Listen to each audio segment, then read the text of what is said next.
नमो विष्णुपादाय कृष्ण पृष्ठाय भूतले श्रीमते भक्ति वेदांत स्वामी इति नामिने नमस्ते सरस्वती देवे गौरवाणी प्रचारिणे निर्विशेषा शून्यवादी पाश्चात्य देशानां। तो हम जो बुक स्टार्ट करने जा रहे हैं आज वो है प्रहलाद महाराज के उपदेश, ट्रांसेंडेंटल इंस्ट्रक्शंस ऑफ प्रहलाद महाराज। तो मेरे ख्याल सभी दो लोगों को छोड़ के बाकी सब हिंदी समझते हैं। धनलक्ष्मी आदि चलेगा आपको हिंदी? ओके। मैं ऐसा भी कर सकती कि एक बार हिंदी बोलूं और एक बार इंग्लिश में बोलूं, चलेगा? चलिए, तो पहला अध्याय सर्वाधिक प्रिय पुरुष। तो भगवान क्या है? सर्वाधिक प्रिय पुरुष। आज मैं आप लोगों को एक बालक भक्त की कथा सुनाऊंगा। प्रभुपाद कह रहे एक बालक भक्त की कथा सुनाऊंगा जिनका नाम है प्रहलाद। वे घोर नास्तिक परिवार से थे। उनके पिता का नाम क्या था? हिरण्यकश्यप। नास्तिक कौन होता है? आस्तिक कौन? हिंदी में क्या पढ़ाते हैं? आस्तिक जो भगवान को मानता है, और नास्तिक जो भगवान को ना माने। Atheist and theist. एक बार एक ने प्रश्न पूछा, आस्तिक कौन? बच्चे ने जवाब दिया, जो भगवान को माने। तो फिर बच्चे ने पूछा, आपको भगवान का मतलब मालूम है? अपनी टीचर से पूछा कि आपको पता है कि भगवान कौन है? गोलमोल गोलमोल गोलमोल, शंकर जी, हनुमान जी, ये जी वो जी। जब आपको ये नहीं पता कि भगवान कौन है तो भगवान को मानोगे कैसे? तो आप क्या बन गए? नास्तिक। दोबारा समझिए, डीप बात है। Who is a theist? Who knows, who follows God? If one does not even know who is God, how he can be a theist? उसको ये नहीं पता भगवान कौन है तो आस्तिक कैसे हो सकता है? इसका मतलब तो जो सिर्फ कृष्ण भक्त है, क्या वही आस्तिक है? तो बुरा लगेगा किसी को सुनने में, मगर आंसर क्या है? हाँ। जिसको ये नहीं पता कि मेरे स्वामी कौन है, वो स्वामी भाव में कैसे आ सकता है? वो स्वामी का फेथफुल कैसे हो सकता है? फेथफुल तो तभी होगा उसके पता चलेगा मेरे स्वामी कौन। ठीक है, तो वो कौन थे? सबसे बड़े नास्तिक, क्योंकि वो भगवान को ना जानते थे ना समझते थे। इस संसार में दो तरह के मनुष्य हैं, असुर तथा देवता। उनमें अंतर क्या है? जैसे हम पुरानी कथाएं कभी टीवी पे देखते हैं तो हमेशा क्या देखते हैं?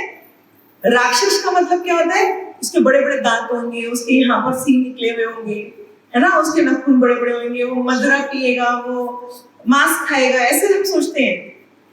मगर ऐसे जरूरी नहीं है। आप दुर्योधन को क्या बोलेंगे? असुर के देवता, असुर। उसके दांत वांत निकले हुए थे क्या? नहीं। कहते दुर्योधन बहुत स्मार्ट था, बहुत स्मार्ट था। इसका मतलब ये असुर और देवता अंदर से होते हैं, इसका बाहर के फीचर से कोई लेना देना नहीं है। जो बहुत सुंदर दिखने वाले लोग हैं वो भी असुर हो सकते हैं, और जो बहुत कुरूप दिखने वाले लोग हैं वो भी देवता हो सकते हैं।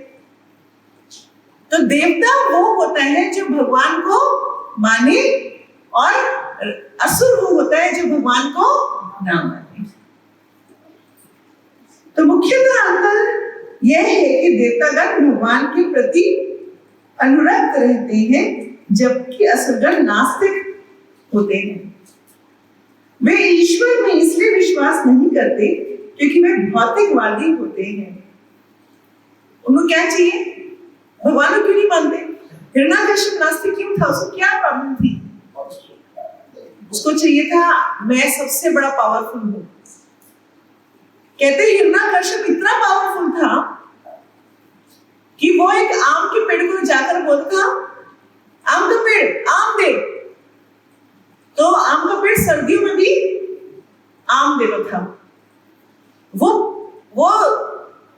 अगर सूरज को बोलता कि नहीं अभी सर्दी है, अभी गर्मी नहीं है, तो अचानक मौसम चेंज हो जाता था और गर्मी में सर्दी रहती थी, सर्दी में गर्मी हो जाती थी। हिरण्यकश्यप इतना पावरफुल था। और यही हमारे साइंटिस्ट बनने की कोशिश कर रहे हैं। क्या कर रहे हैं? हम पर्यावरण को चेंज कर देंगे, हम गर्मी में सर्दी लाएंगे। बना दी उन्होंने बढ़िया बढ़िया एसी। उन एसीओ से क्या हो रहा है? हाँ, ग्लोबल वार्मिंग हो रही है। फिर बोल रहे हैं समस्या बढ़ गई। क्यों समस्या बढ़ रही है? जब एसी नहीं था तो क्या लोग आराम से रहते नहीं थे? जब एसी नहीं था, आज भी गांव में एसी नहीं होता, क्या वहां पे लोग मर जाते गर्मी के मारे? नहीं। को कंट्रोल करने की कोशिश किया तो क्या हुआ? पर्यावरण ने हमें कंट्रोल किया। जितना जितना हम इस प्रकृति को कंट्रोल करेंगे, उतना उतना प्रकृति हमें कंट्रोल करेगी। फर्स्ट क्लास एग्जांपल क्या है? कोरोना। हमने चीन ने कोशिश किया कि हम ऐसा जीवाणु बना दें सारा संसार हमारे कंट्रोल में आ जाए। अब क्या हुआ? प्रकृति ने उन सबको अपने अपने लॉकडाउन में बंद कर दिया। चलो जी अंदर बंद हो जाओ।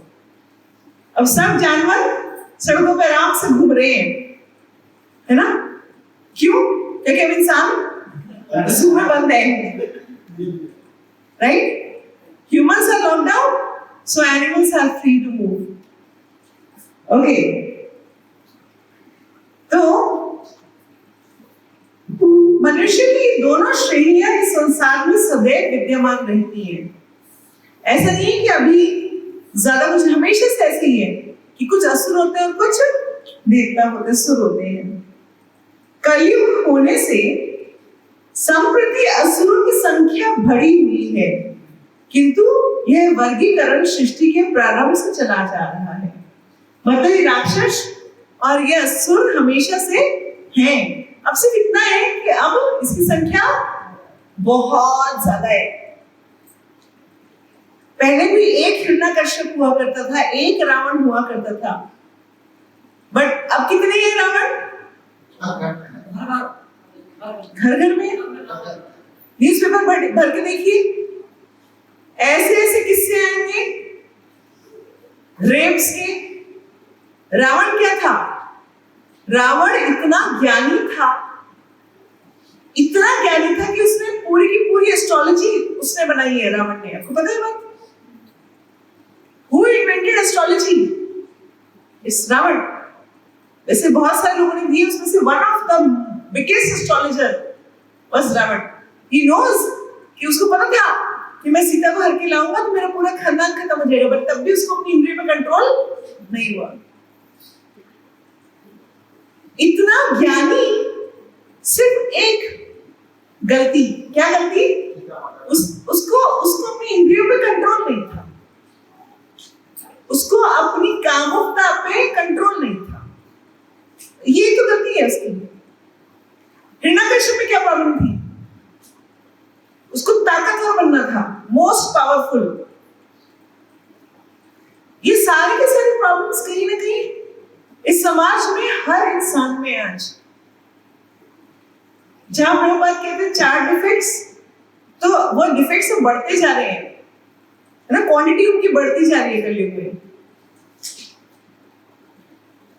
तो आप लोगों से में से जिस घटना का वर्णन करने जा रहा हूं वह सृष्टि के कुछ लाख वर्षों बाद घटी। मतलब आज से कुछ लाखों वर्षों पहले प्रहलाद महाराज की घटना घटी थी। प्रहलाद महाराज सर्वाधिक नास्तिक व भौतिक रूप से सर्वाधिक शक्तिशाली व्यक्ति के पुत्र थे। चूंकि उस समय का समाज भौतिकवादी था, या अतएव इस बालक को भगवान के यशोगान का अवसर ही नहीं मिलता था। महात्मा का लक्षण यह होता है कि वह भगवान की महिमा का प्रसार करने के लिए अत्यधिक उत्सुक रहता है। तो कहते हैं कि वैष्णव की अगर आपको क्वालिटी जज करनी हो तब चेक करिए कि उसने कितने आगे वैष्णव बनाए, तो उससे आपको पता चल जाएगा। और कैसे बनाए हैं, वेरी सीरियस या ऐसे बस, तो उससे पता चल जाता है कि उसमें किस तरह का। तो कहते हैं कि महात्मा का लक्षण यह होता है कि भगवान की महिमा का प्रसार करने में वो अत्यधिक उत्सुक होता है। और सबसे बढ़िया प्रीचिंग क्या होती है, कौन बताएगा, हाथ खड़ा करें। What is the best mode of preaching? Book distribution. Anything else? What is the best mode of preaching? Best mode of preaching.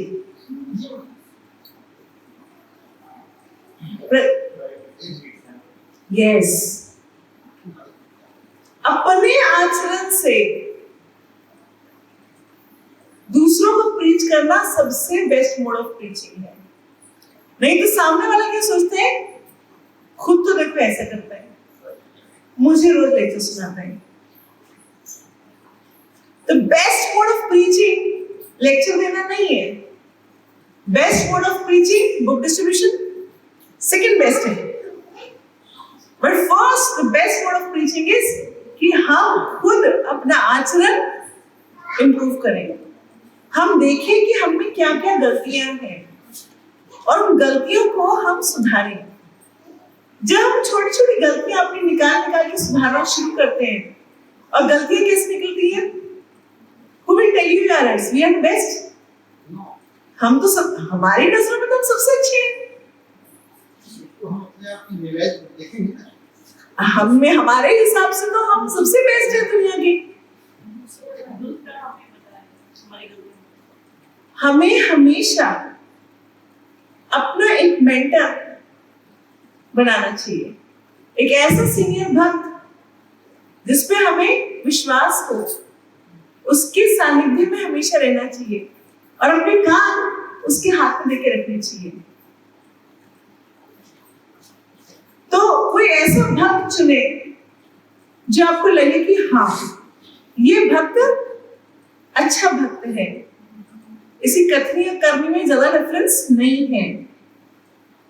कमियां सब में होती हैं, परफेक्ट तो हो ही नहीं सकते ना हम, मगर फिर भी तो हम क्या करेंगे, किसी न किसी एक भक्त से बात करेंगे और उसके सामने अपना हृदय खोलेंगे और फिर बताएंगे कि देखो मैं ये गलतियां करता हूं।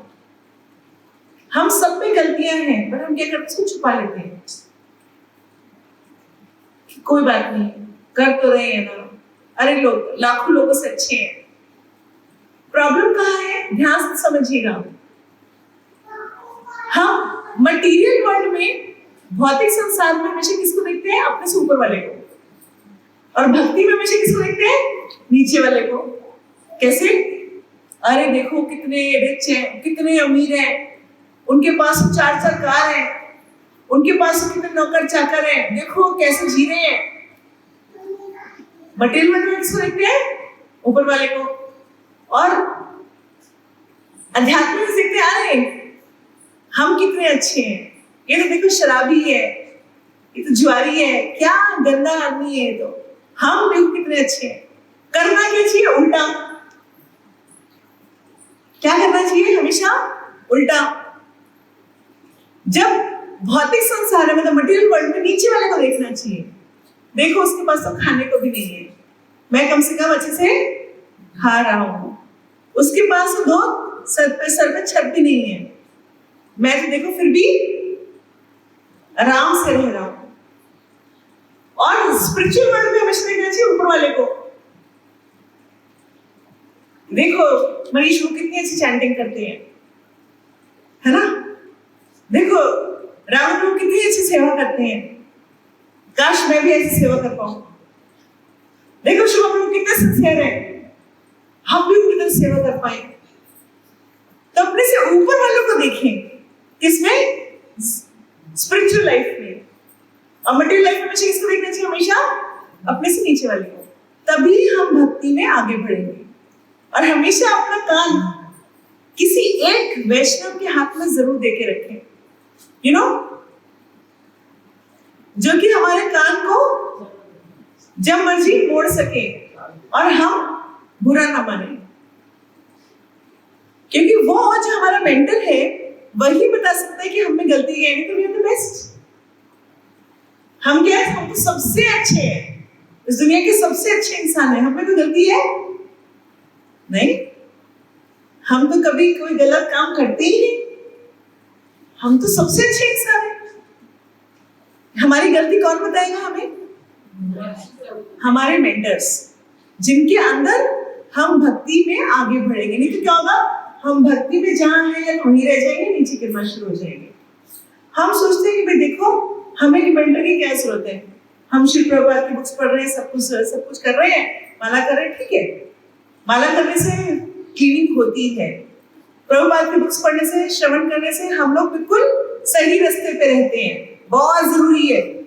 मगर एक वैष्णव जो हमारे को रास्ता दिखा सके, उस वैष्णव की भी हमें बहुत बहुत जरूरत है।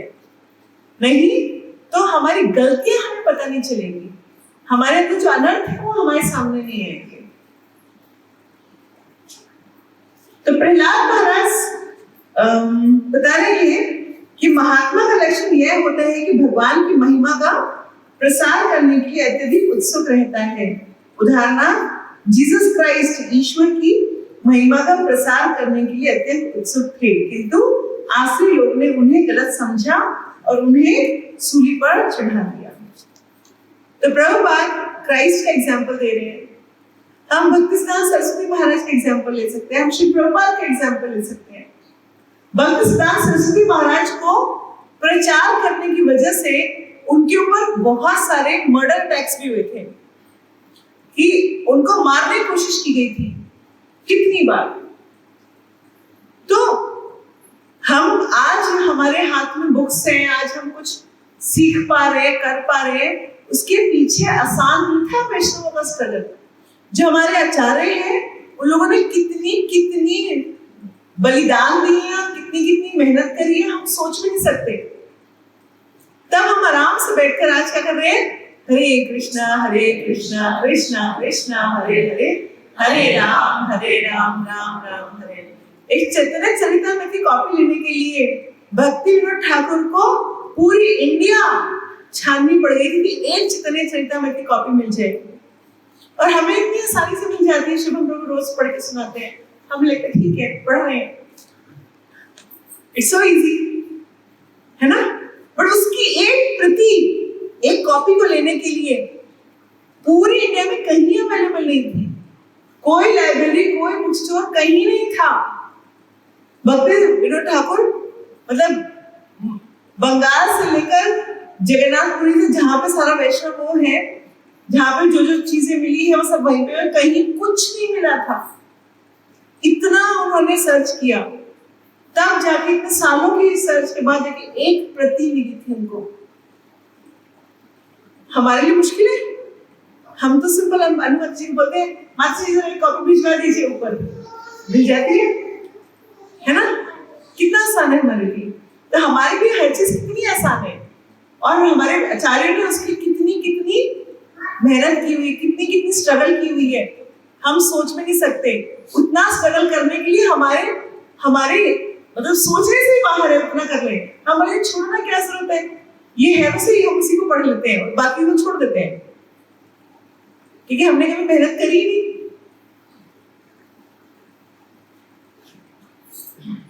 जब प्रहलाद महाराज 5 वर्ष के बालक थे तो उन्हें पाठशाला भेजा गया। जैसे ही मनोरंजन का अंतराल आया और शिक्षक बाहर चला जाता, वे अपने मित्रों से कहते, मित्रों आओ हम कृष्ण भावनामृत की चर्चा करें। तो जैसे ही उनका रिसेस पीरियड होता था, तो प्रहलाद महाराज कितने थे? महत आप कितने साल के हो बेटा? 8। और प्रहलाद महाराज कितने साल के थे? सिर्फ 5। और जैसे उनके 2 पीरियड के बीच ब्रेक होता था, वो ये नहीं बोलते कि चलो चलो मम्मी की गोदी में सो जा रहे हैं। वो क्या बोलते थे? आओ फटाफट कृष्ण कथा करते हैं, भगवान के बारे में मैं आपको बताता हूँ, आओ सब सुनो। तो सारे बच्चों को इकट्ठा कर लिया करते थे। 5 साल की उम्र से वो प्रीचिंग कर रहे हैं, और हर पीरियड के बीच में, हर 10 मिनट के पीरियड का ब्रेक होता है ना, तब। तो यह दृश्य श्रीमद् भागवतम में 7वें स्कंद में 6वें अध्याय में वर्णित है। भक्त प्रहलाद कहते हैं, मित्रों, यह बाल्यावस्था ही कृष्ण भावनामृत अनुशीलन करने की उचित समय है।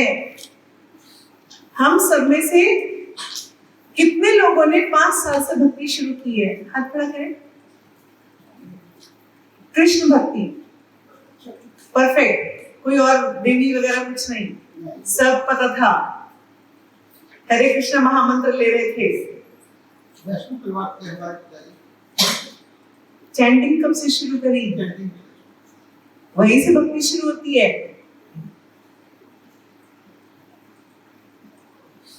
हम में से किस किसने चैंटिंग 5 साल की उम्र में शुरू करी?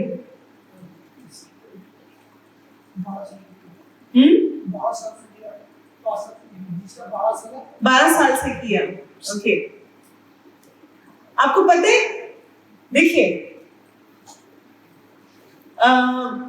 अगर ट्रेन अभी 6:10 हुआ और ट्रेन पकड़नी है यहाँ मथुरा से अभी 8 बजे, तो आप क्या बोलेंगे? अभी टाइम है कि लेट हो गए? 8 बजे पकड़नी है, यहाँ से जाना भी है पूरा मथुरा तक। ऐसे 7 बजे पकड़नी हो तो हाँ, टाइम तो नहीं है फिर तो। 6:10 तो हो चुके। अब तो यहाँ से निकलते 6:30 हो जाएगा। नहीं, मैं उसकी तो बात ही नहीं कर रही। अगर हमारा सही टाइम भक्ति करने का 5 वर्ष था, तो सब लोग कैलकुलेट कर लें कि हम कितने साल लेट है। हम कितने साल लेट है। और भक्ति हम उस दिन मानेंगे जिस दिन हमने सबसे पहले 16 माला शुरू कर दी। तो हम कितने साल लेट है ये पहले देखते हैं, कैलकुलेट करते हैं। और जब लेट हो रही तो क्या करते हैं? आराम आराम से चलते हैं कि दौड़ते हैं? दौड़ लगाते हैं। फटाफट भागते हैं, भागो भागो भागो भागो, जल्दी जल्दी करो भाई, जल्दी जल्दी करो, लेट हो गए। तो हम में से कौन कितनी लेट है वो तो हम सब अपना अपना कैलकुलेट कर सकते हैं। और इतनी लेट होने के बाद भी अभी हम ढीले हैं। क्या हम हर 10 मिनट के अंदर जब बीच में टाइम मिल रहा है तो क्या हम भगवान का नाम ले रहे हैं, चैंटिंग कर रहे हैं? हर 10 मिनट जैसे ब्रेक मिलता है उसमें हम चैंटिंग कर रहे हैं। कितनी लेट है हम। और उस लेट के लिए हमें क्या करना पड़ेगा? सीरियस होना पड़ेगा। हम अभी भी लगे हुए हैं, ठीक है, चल रहा है सब काम आराम आराम से। हमें क्या करना पड़ेगा? दौड़ लगानी पड़ेगी। और दौड़ लगाने के लिए क्या करना पड़ेगा? सीरियस। चैंटिंग करते समय क्या करना पड़ेगा? इधर की बातें उधर की बातें, हाँ, उसको देखो वो क्या कर रहा है, अरे उसकी गलती निकालना, देखो वो क्या कर रहा है, अरे वो चैंटिंग करते समय इधर देख रहा है। एक बार क्या हुआ कि कोई बोला, देखो माता जी, वो चैंटिंग करते समय दूसरों को देखता है, हमेशा वो देखता रहता है कि कौन आया कौन गया। भाई तुम भी तो ही कर रहे थे।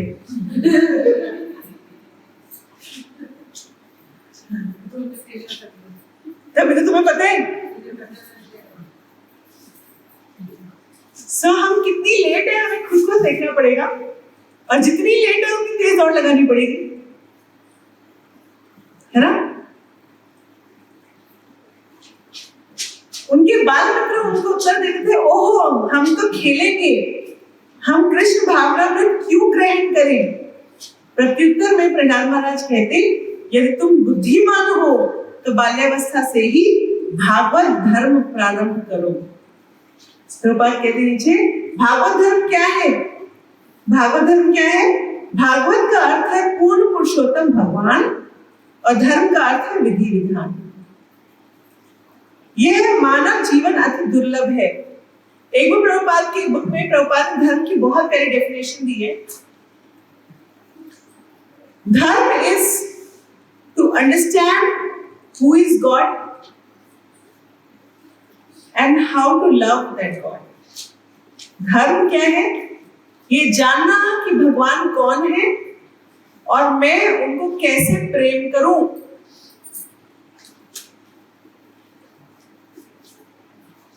धर्म का मतलब हिंदू मुसलमान क्रिश्चियन नहीं होता। धर्म का मतलब ये भी नहीं होता कि हम तो इस गांव के और हम तो यूं हैं और हम तो यूं हैं, वो भी नहीं है। धर्म का मतलब क्या है? ये जानना कि भगवान कौन है और उनको कैसे प्रेम किया जाए। और वो प्रेम करना कौन सिखाएगा? जो प्रेम करता हूं।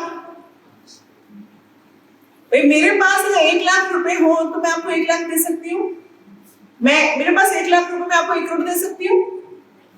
नहीं। जो मेरे पास होगा तभी तो वही तो दूंगी आपको। मेरे पास जो चीज नहीं है वो मैं आपको दे ही नहीं सकती। तो मेरे पास अगर भगवत प्रेम है तो मैं आपको दे सकती हूँ। मेरे पास भगवत प्रेम नहीं है तो भगवत प्रेम मैं आपको नहीं दे सकती। इसीलिए हम प्रभुपाद की बुक्स पढ़ते हैं कि भगवत प्रेम किसके पास था? श्री प्रभुपाद के पास। किसके पास है? हमारे आचार्यों के पास। तो हम उनसे हमेशा मांगते हैं कि देखो आपके पास तो बहुत सारा था, हमें भी थोड़ा थोड़ा दे दो। भारतवर्ष में एक बड़ी समस्या है। हम किसी भी साधु के पास जाते हैं, किसी महात्मा के पास जाते हैं, चरण छूते हैं, आशीर्वाद दीजिए, आशीर्वाद दीजिए, है ना? You give blessings. और why you give blessings? You give blessings. पहली बात तो ज्यादातर लोग ये बोलते हैं मेरी बेटी की शादी हो जाए, मेरा घर बन जाए, मेरा कार आ जाए, या मेरा ये कॉन्ट्रैक्ट साइन हो जाए, है ना, मेरा धंधा सेट हो जाए, इसका आशीर्वाद दे दीजिए। या मेरा बेटा हो जाए, इसका आशीर्वाद दे दीजिए। कुछ लोग चलो ये सब भी नहीं मानते, ये तो मटेरियल लोग मानते। भौतिक जो आध्यात्मिक लोग हैं वो क्या मानते हैं? महात्मा जी जैसे कोई गुरु महाराज आए, कोई आए तो क्या मांगेंगे? Bless us. हमारे सिर पे हाथ रख दीजिए। किस लिए? So that we can do our bhakti properly. वो ब्लेसिंग्स उनके हाथों में नहीं है, उनकी वाणी में है, जो कानों के थ्रू जाएगी। ब्लेसिंग्स, वैष्णवों की blessings does not come from their hands, they come from their mouth and enters us through our ears. This is how Vaishnav bless. So अगर हमें श्री प्रभुपाद की ब्लेसिंग्स चाहिए तो हमें क्या करना पड़ेगा? उनकी ब्लेसिंग्स ये है, इसको पढ़ना पड़ेगा। और जब पढ़ेंगे तो ये हमारे जब कानों में पड़ेगा तो हमें ब्लेसिंग मिलेगा। तो प्रभुपाद की ब्लेसिंग सही तरीके से लेने के लिए क्या तरीका है कि हम प्रभुपाद की बुक्स को पढ़ें, समझें कि मैं क्यों यहां हूं, क्या गड़बड़ की थी, है ना, आगे कैसे सुधारना है। तो वैष्णव की ब्लेसिंग्स हमेशा उनकी वाणी में होती है। तो कह रहे हैं मानव जीवन अति दुर्लभ है, यह एक महान सुयोग है। इसलिए प्रहलाद कहते हैं मित्रों तुम लोग सभ्य मनुष्यों के रूप में उत्पन्न हुए हो, अतः तुम्हारा यह मनुष्य शरीर क्षणभंगुर होते हुए भी महानतम सुयोग है। क्या मनुष्य शरीर क्षणभंगुर है? क्षणभंगुर क्षण भंगुर का मतलब क्षण में खत्म हो जाता है, perishes in a moment. Is human body perishes in a moment? बोले नहीं, हम तो हो गए 40 साल के, 25 साल के, 30 साल के, अभी तो हम हैं। फिर वो why is it called क्षण भंगुर? एक अगर हम ब्रह्मा जी की आयु देखें तो उसके सामने we are not even like a bubble. हम एक बूंद के समान भी नहीं है। कहते हैं कि ब्रह्मा जी की आयु के सामने हमारी आयु कैसी होती है, जैसे बाल्टी में पानी भरते हैं ना, तो उसमें एक बबल आता है, फूट जाता है ना? तो वैसा सा हमारी आयु है कि बबल आया, फूट गया। इसकी आयु कितनी होती है? 1 सेकंड भी नहीं, प्रॉपर्ली 1 सेकंड भी नहीं होती है ना, बिल्कुल वैसी। इसलिए हमें क्या कहा गया? क्षण भंगुर। और चलो हाँ, अपनी पैरामीटर में देखें, हम ब्रह्मा जी के पैरामीटर में ना देखें, तो आज हमने अभी भी थोड़ी देर पहले पढ़ा कि संसार में 2 लाख से ऊपर लोग कोरोना की वजह से सिर्फ हॉस्पिटल में उनकी डेथ हो गई है। तो हॉस्पिटल, अभी कम्युनिटी में जो मर रहे हैं, ये जो कहीं और किसी केयर सेंटर वगैरह में डेथ हो रही है, उसको काउंट नहीं कर रहे वो लोग, वो करीबन 10 गुना ज्यादा है।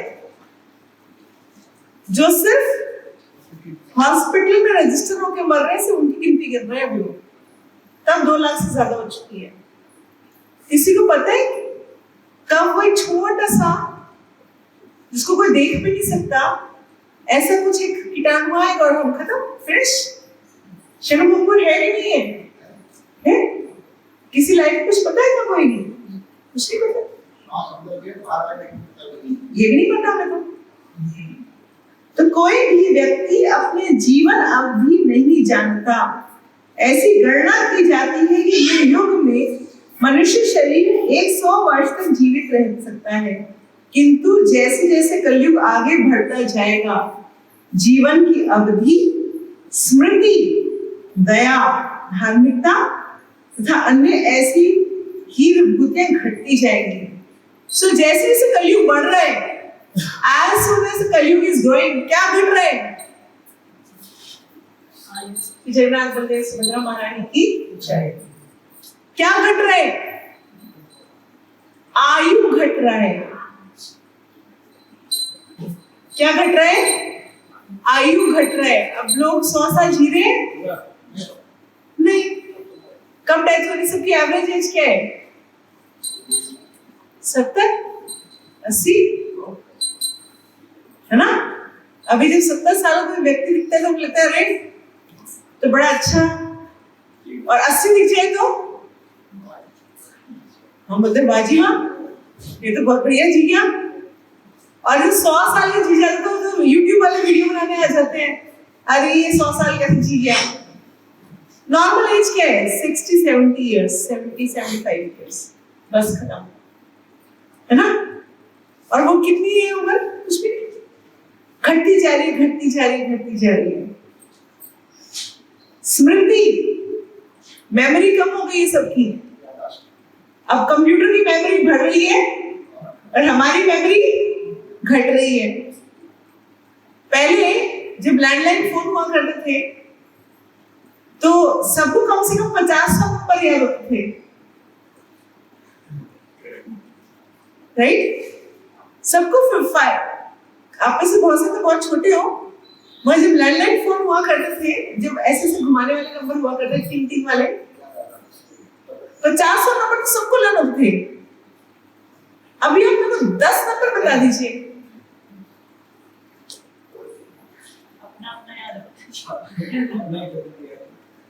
अपना और एक और शायद, ये 2-3 शायद 4 शायद याद होंगे, 5, 10। और अभी तो इतनी स्मृति कम हो गई है कि अभी यहाँ कुछ रखा, अगले मिनट नहीं पता, ध्यान नहीं आया कि कहाँ रख दिया, ढूंढ रहे कहाँ रख दिया, कहाँ रख दिया। क्या हुआ? मेमोरी लॉस्ट है। तो मैं हमेशा कहती हूँ कंप्यूटर की जीबी से टीबीज हो गई है, हमारी टीबी से एमबीज में आ गई है मेमोरी, है ना? अब धीरे धीरे केबीज की तरफ जा रही है। Computer memory is increasing and our memory is reducing. So computer memory is increasing from GBs to TBs, and our memory is reducing from TBs to MBs and KBs. है ना? तो स्मृति जैसे कलयुग बढ़ेगा, स्मृति कम होती जाएगी। आपको पता है, एक और जगह मैंने पढ़ा था कि धीरे धीरे आगे जाकर ये जो आप लिख रहे हैं ना, ये भी खत्म हो जाएगा। Writing skills will vanish. वो हम देख रहे हैं, जो नई जनरेशन आ रही है, जो थोड़ा कंप्यूटर उनकी स्पेलिंग्स है ही नहीं, उनको स्पेलिंग आती नहीं है। एक गूगल उसकी स्पेलिंग अपने आप ठीक करता होता है, उसको कुछ पता नहीं क्या लिखा। अपनी मातृभाषा में लिख पाते हैं। तो जैसे जैसे एज बढ़ेगी कलयुग की, हमारी राइटिंग स्किल भी खत्म हो जाएगा। सिर्फ टिक टिक टिक टिक टिक टिक टिक टिक, उसके बाद क्या आएगा? सिर्फ बोलेंगे और सुनेगा और लिखेगा। वही चल रहा है, धीरे धीरे वही आने वाला है, हम देख पा रहे हैं, है ना? तो इसका मतलब क्या हुआ कि कलयुग धीरे धीरे धीरे धीरे बढ़ रहा है। हम सबने बचपन देखा है अपना, और इस सब में हमने ये चीज घटते हुए देखी है। आगे वाले बच्चे तो देखेंगे, उनको तो वही सब दिखेगा, बट हमने ये सब देखा हुआ है। हमने लैंडलाइन फोन देखा हुआ, जैसे से करके डायल करते थे। शायद अपने से किसी ने देखा हो। किसी ने देखा है? एनीबॉडी सी?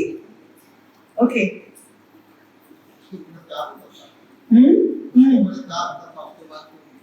यद्यपि मनुष्य का स्वरूप क्षणिक है, फिर भी किसी मनुष्य रूप में आप जीवन की सर्वोच्च सिद्धि प्राप्त कर सकते हैं। वह सिद्धि क्या है? तो हम इस छोटे से शरीर में भी, छोटी सी लाइफ में क्या कर सकते हैं? सिद्धि प्राप्त कर सकते हैं।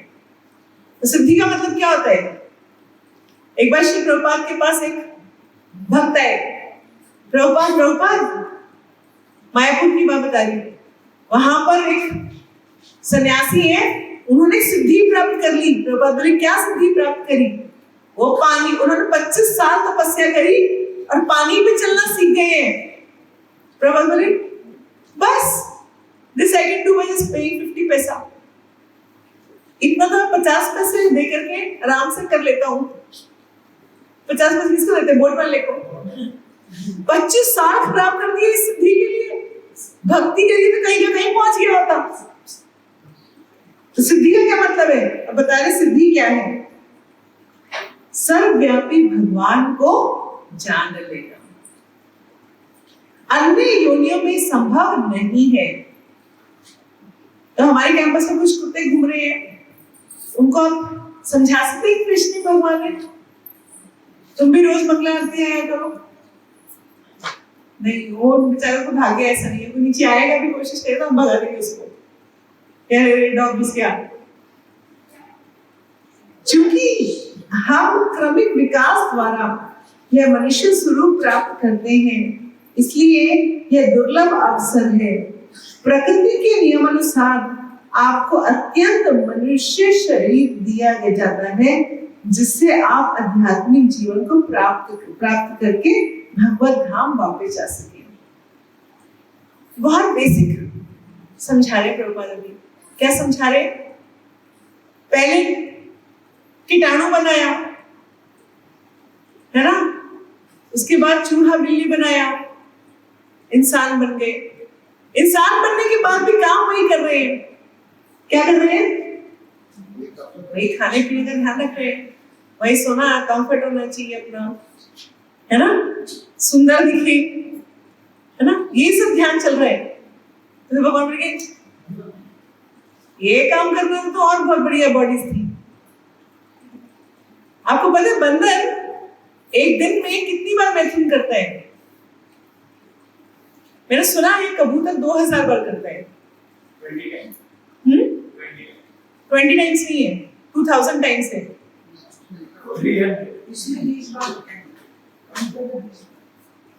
20 बार लिखा है।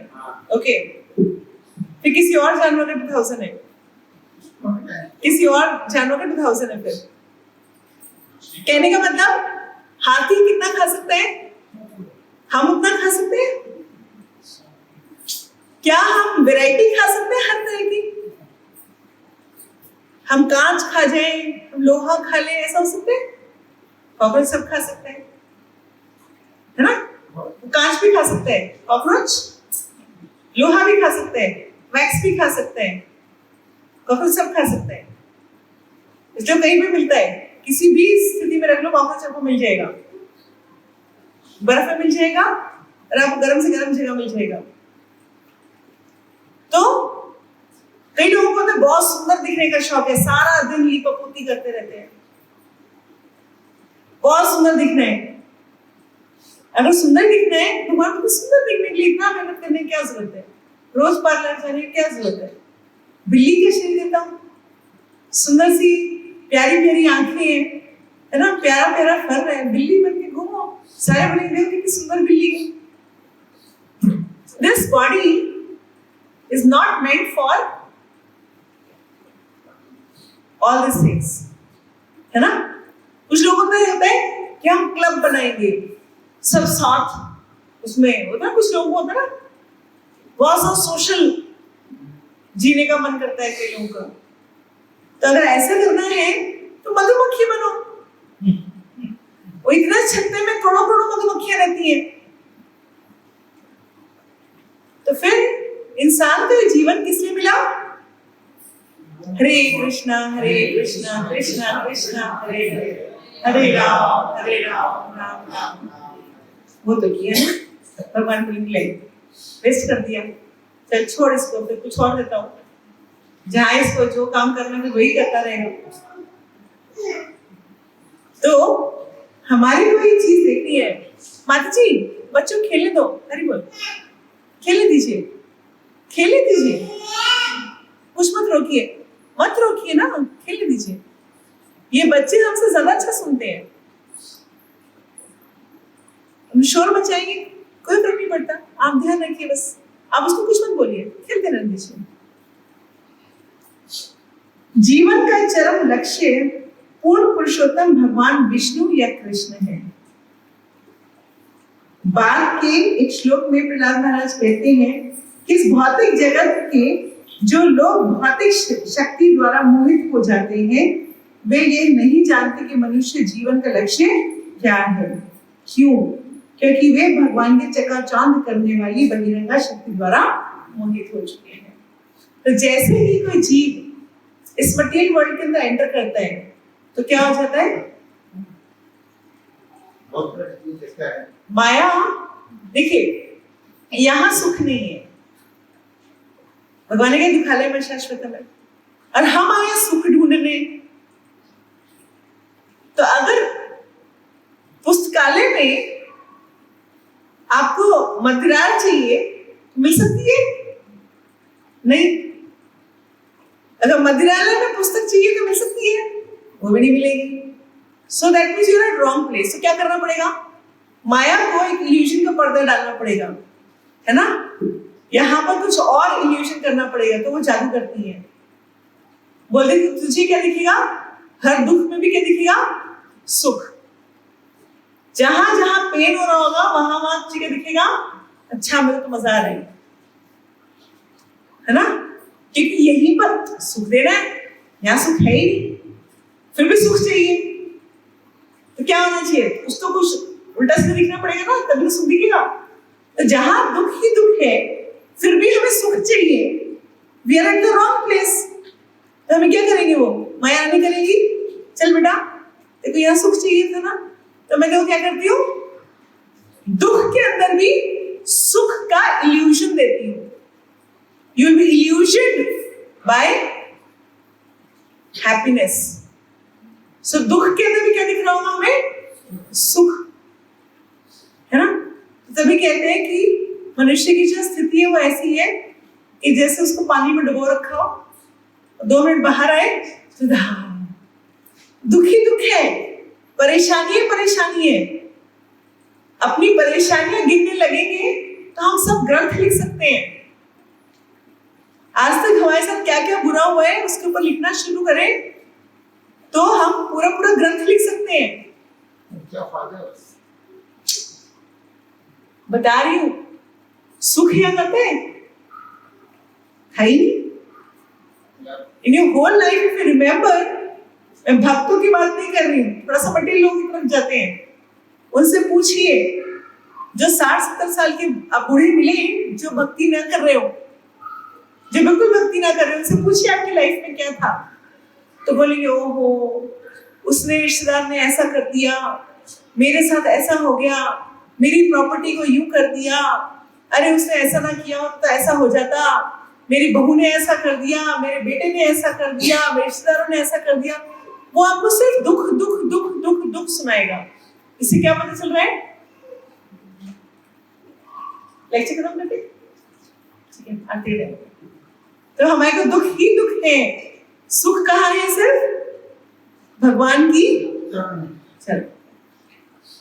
तो हम लोग आज हम लोग थोड़ा सा पढ़ा, बट हम इस क्लास को कंटिन्यू करेंगे।